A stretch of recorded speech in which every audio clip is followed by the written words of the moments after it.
Good morning. Could you please introduce yourself to the members of the jury? How you doing? The name's Harley Kim. What do you do for a living, Mr. Kim? I'm a photojournalist. Pretty much that means I run around, I take pictures, and I write stories based on those pictures. You should read my stories. They're very good. How'd you get into photojournalism, sir? Well, ever since I was a kid, I was always sticking my nose in the places I shouldn't. That includes everything from the cookie jar on the counter when I was 9 to unveiling the wall behind corporate greed in today's world. I'm very passionate about what I do. I'm glad to hear you found your passion, sir.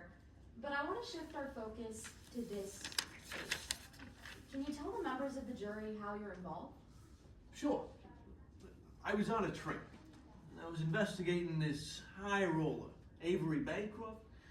I spent a lot of time pining after his kid, Taylor Hobson, trying to find the story. Before we get into your story, I want to take a step back and talk about your interactions with Mr. Bancroft on that train. Sir, did you ever see Mr. Bancroft sweating when you were on the train? No, I didn't see nothing like that. Did you ever see him have trouble walking around? No, he was pretty limber. Did you ever see him trip over himself? No. Well, with that in mind, Mr. Kim, I want to move back to those interactions you spoke about with the defendant. How much time did you spend with the defendant on the train?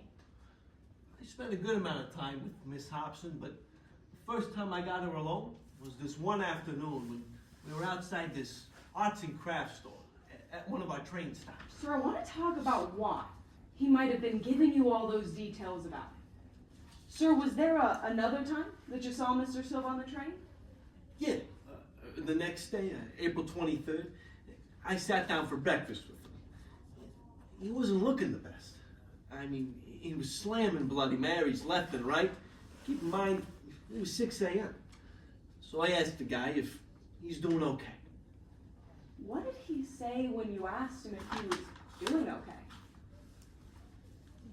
He told me that he was shaken from seeing Avery Bancroft after what he did to the Black Bear Casino. Sir, did you see what Mr. Silva did after saying that he was shaken? When I stayed for a few more minutes at the bar, when I turned back towards Alex, I saw him passed out on the table, just lying there, motionless. Was that the last time that you saw Mr. Silva? No. The next day, April 24th, I decided to go on a hike. Fight my high cholesterol. I've had one too many hoagies in my time. Alex Silva, he joined me on that hike. Sir, let's talk about what Mr. Silva did on that hike. Did you get the chance to talk to him on the hike? Yeah. And you'll never guess what he brings up for the third time. The Black Bear Casino fire. I had a nickel for every time this guy brought up the Black Bear Casino fire. I'd have 3 nickels now. Sir, what did he say about the Black Bear Casino fire this time? He asked if I was on the train to even the score, whatever that means. Did he say anything else to you? After asking me that question, he kind of leaned in, he looked me right in the eyes, and he said something I couldn't quite understand. What did he say that you couldn't quite understand? He told me that he needed a confession, no matter what. Objection, Your Honor. Hearsay. Further response? Yes, Your Honor, the 3 forms of state of mind are plan, intent, and motive. This falls under 2, motive and intent. Starting with motive, it shows that Mr. Silva has this specific motive to want to kill Mr. Bancroft. By saying that he needs this confession, that shows that he would do something to kill Mr. Bancroft.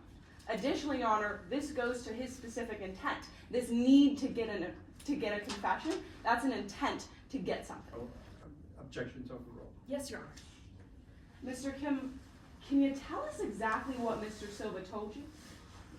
He told me that he needed a confession, no matter what happened. You just said the word confession.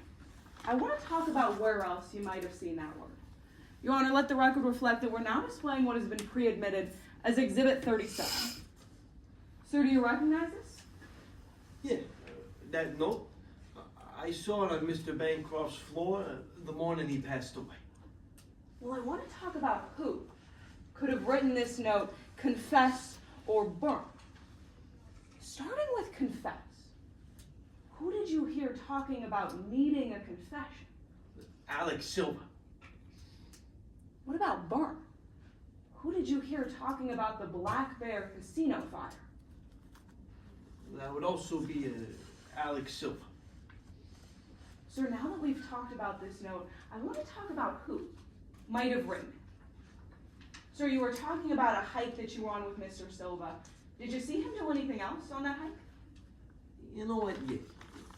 At one point, I watched him reach into his pocket and pull out a newspaper. I thought it was kind of strange. Would you recognize that newspaper shown you in court today? Yes, I would. I'm very smart. Approaching opposing counsel with what's been pre-entered as Exhibit 21. Approaching a witness with the same. And displaying the same Exhibit 21. Sir, is this that article that you were just mentioning? Yes, it is. The one I saw Alex with. And what does that article say? Well, it blames Avery Bancroft for starting the fire. Mr. Kim, I want to make this timeline crystal clear for the members of the jury. According to that article, when was the Black Bear Casino fire? December 17th, 2022. Sir, when was that article published? The following December, exactly a year later. And Mr. Kim, when did you see Alex Silva reading that very article that blamed Avery Bancroft for starting the fire? Hike. In Australia, almost 2 years after that fire had happened.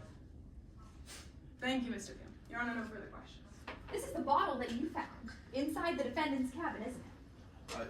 This looks like the bottle that I found, yeah. This is the bottle labeled banana extract that you saw in the defendant's cabin. Looks like it, yes, ma'am. And to be clear, you saw this bottle in the defendant's cabin 2 days before Avery Bancroft died. That's correct, ma'am. I can take that back from you. Okay. You talked about someone named Alex Silva on direct, so I want to make something really clear. You never saw Alex Silva with this bottle. No, I didn't. You didn't see Alex Silva with a bottle that even looked similar to this. No, I saw Alex with no bottles. I want to move on to something else you saw.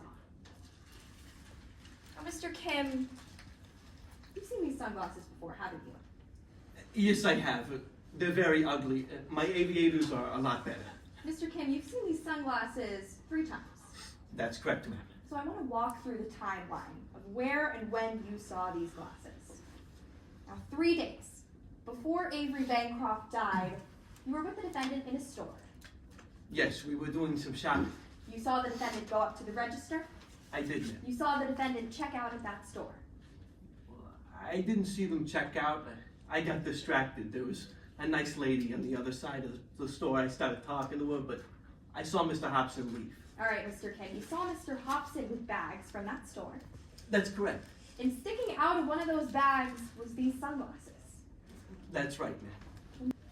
I'm going to ask you about what the defendant did hours after Mr. Bancroft died. Okay, ma'am. Hours after Mr. Bancroft died, the defendant paid you a visit in your cabin. That's correct. The defendant, he had a request for you, didn't he? Yeah, Mr. Hobson, he asked me to delete all the pictures I had taken while I was on the train, some of which included pictures of his father. Right, Mr. Kim, like you mentioned, you've been taking photos on that train. Yes, I had. When you followed the defendant to that store, where you saw him with the sunglasses, you had your camera with you. I did. I always got it with me.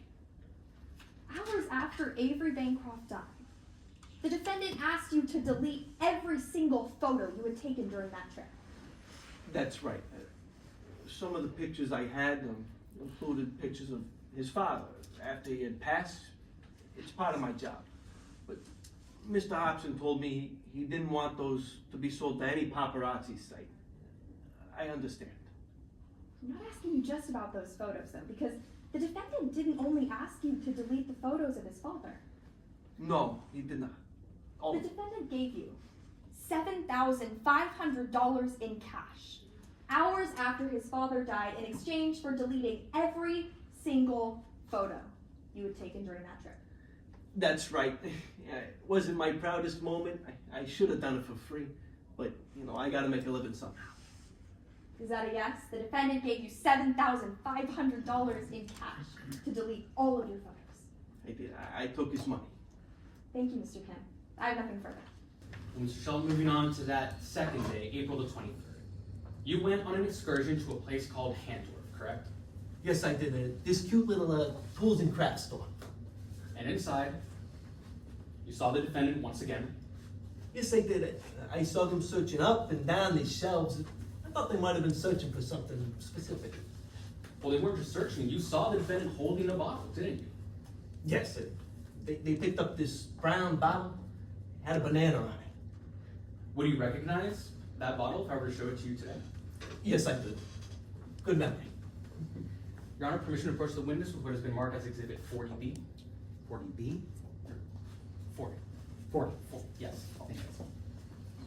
Thank you, sir. Yes. Mr. Shelton, what have I just handed to you? Now this right here, a bottle. You see, it's got that banana right there. And you saw the defendant holding that bottle inside of Sheriff's Tooling Craft. I couldn't tell you for certain. I just saw a banana bottle. But you saw the defendant holding that bottle. Something that looked like that bottle. Okay, Mr. Shelton. And the defendant wasn't alone inside of Sheriff's Tools and Crafts. I know they were with their girlfriend, Kelly Deuce. Exactly. And you overheard the defendant and Kelly Deuce talking about a supplement. Yes, reminded me to take my daily vitamins, I got my men's one a day. And the defendant asked Kelly Deuce potassium or calcium. Yes, I didn't think those were the regular vitamins I was getting, but they asked that. Now, officer, were you one of the first people on the scene of the crime for Mr. Capello's murder? Oh, that's right, ma'am. I arrived on the scene around 2 a.m. and it was awful. In all my years on the job, I had never failed like this. It was my job to protect Barry Capello, and I saw him just laying there on the driveway. I was devastated. But I buckled down and I started my investigation. I wanted to find his killer. So, could you walk us through how your investigation started? Yes, the first thing I noticed was this coloration around Barry Capello's neck. It led me to believe that he was strangled. So I started looking for other signs that might confirm that. Were you able to find anything that confirmed it? Yes, ma'am. I found jumper cables next to Barry Capello's body. Victim DNA evidence found on those cables later confirmed that that's how he was strangled. Now, Detective, Mr. Capello was flailing. That's what I was told, that they fell to the ground. In the course of this altercation, Mr. Capello fell on top of his attacker. That's right. That's what the eyewitness saw. Sir, you know Mr. Capello's not a light guy. I know he weighs 230 pounds. That's right. And sir, you'd expect if a 230-pound man fell on top of you onto concrete, that might leave some injuries. It sure could. You might have some scratches in that altercation. Sure it could. You might be left with some bruises on your body. You might be left with some bruises. Sir, you never investigated if Mr. Shepard had bruises on his body. Well, ma'am, I reached out to Mr. Shepard and called him in for some questioning. He never came. He didn't cooperate with my investigation. Sir, it would surprise you if Mr. Shepard, in fact, didn't have bruises on his body.